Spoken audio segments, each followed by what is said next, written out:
S2 nitrogen oxide, SO2 sulphur dioxide जो वातावरण में मिलकर प्रदूषण फैलाते हैं।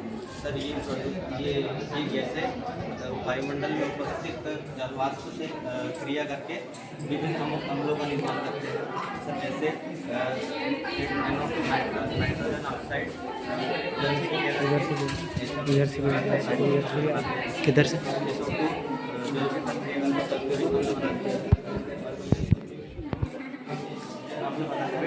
जल के वर्षा जल के साथ जो